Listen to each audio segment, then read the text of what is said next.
আসসালামু আলাইকুম সবাইকে। আজ চলে এসেছি ঝটপট কিভাবে বিকালে টিফিন তৈরি করবেন বাচ্চাদের জন্য।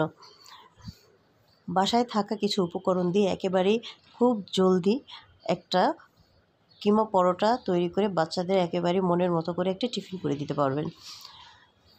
রান্না মাংস ছিল বাসায়, আমি ঠিক তাই দিয়েই তৈরি করে ফেলবো আজকের কিমা পরোটা।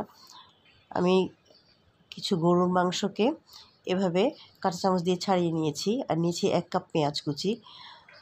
সামান্য একটু তেল দিয়ে প্যানে আর একটু কাঁচামরিচ দিয়ে আমি একটু ভেজে নিচ্ছি। আর তেলটা খুব কম পরিমাণে দিচ্ছি, তার কারণ হচ্ছে বেশি তেল দিলে আমি যে ফ্রোজেন পরোটা দিয়ে আমি কিমা পরোটা করব, যাতে ঝটপট করা যায় আর কি।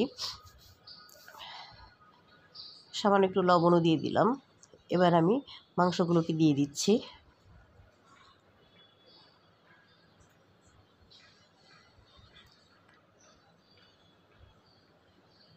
মাংসগুলোকে দিয়ে আরেকটু ভালো করে নেড়ে চেড়ে ভেজে নিচ্ছি।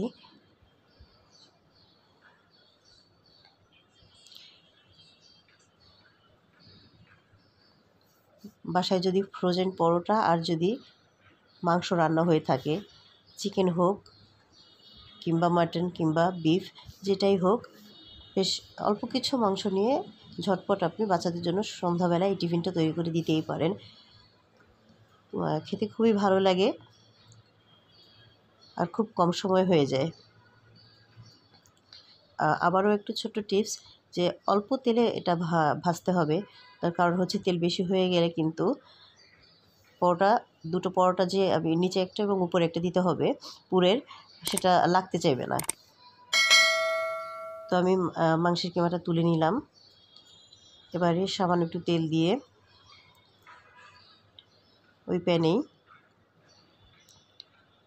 একটা ফ্রোজেন পরোটা আমি আগে দিয়ে দিলাম এবং সেটার উপরে এখন আমি সম্পূর্ণ কিমাগুলোকে আমি সেট করে নিচ্ছি দিয়ে, এবং আরও একটা পরোটা আমি রেডি করে রেখেছি এটার উপর থেকে দেওয়ার জন্য।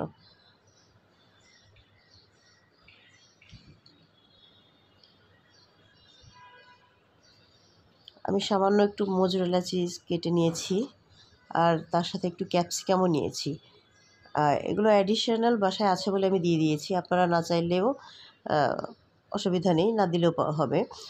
আমি একটু এখানে কয়েক ফোঁটা টমেটো সস দিয়ে দিচ্ছি। টমেটো সসটা দিলে একটু টেস্ট বাড়ে। তো এছাড়াও যে কিমাটা যেটা করা হয়েছে, ওই পুরটা যেটা করা হয়েছে কিমাটা দিয়ে, ওই পুরটা দিলে এমনিতেই ভালো লাগে। তো উপরে আমি দিয়ে দিলাম ক্যাপসিকাম, তার উপরে আমি মোজরেলা চিজ দিয়ে দিচ্ছি। আমি একটা আপুর থেকে এই মোজরেলা চিজটা নিয়েছিলাম, জাস্ট এরকম কালার এসেছিলো তার চিজ। আমি খেতে খারাপ না, খেতে ভালোই। তো আরেকটা পরোটা আমি এটার উপর থেকে দিয়ে দিলাম, একটু চেপে চেপে দিয়ে দিচ্ছি। নিচের পরোটাটা এতক্ষণে একটু গলে গিয়েছে। হ্যাঁ, আরেকটা কথা বলি, প্যানটা গরম ছিল, ওই অবস্থায় আমি চুলাটাকে বন্ধ করে দিয়ে তারপরে পরোটাটা দিয়েছিলাম, যাতে করে আবার পরোটাটা নিচের পরোটাটা বেশি হয়ে গেলে উপরেরটার সঙ্গে কিন্তু আবার এই যে সাইডটা লাগতে চাইবে না। তো এজন্য আমি পরে চুলাটা জ্বালালাম এবং মিডিয়াম লো ফ্লেমে রেখে আমি এক সাইডটা ভেজে নিলাম। এবার এভাবে ধরে উল্টে দিলাম। আমারটাতেও আমি একটু পরে দেওয়ার কারণে সাইডটা কিন্তু একটু ফাঁকাই রয়ে গিয়েছে। এটা যদি চুলাটা পুরোটা বন্ধ করে দিয়ে আমরা দুটো পরোটা সেট করে এভাবে দিয়ে দিই, সম্পূর্ণ সেট করার পরেই চুলোটা জ্বালাই, তবে বেশি ভালো হয়।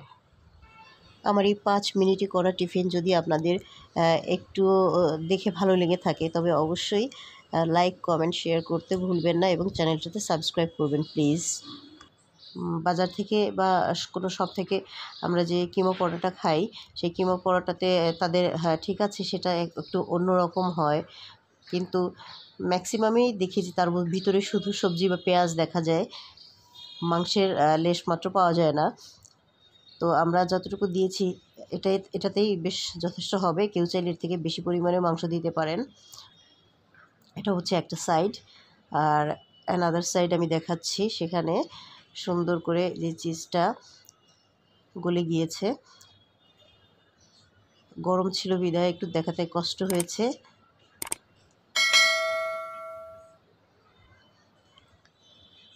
তো একেবারেই তৈরি হয়ে গেল, কেটেও নিলাম, দেখলেন। এখন খাবার পালা। আল্লাহ হাফেজ।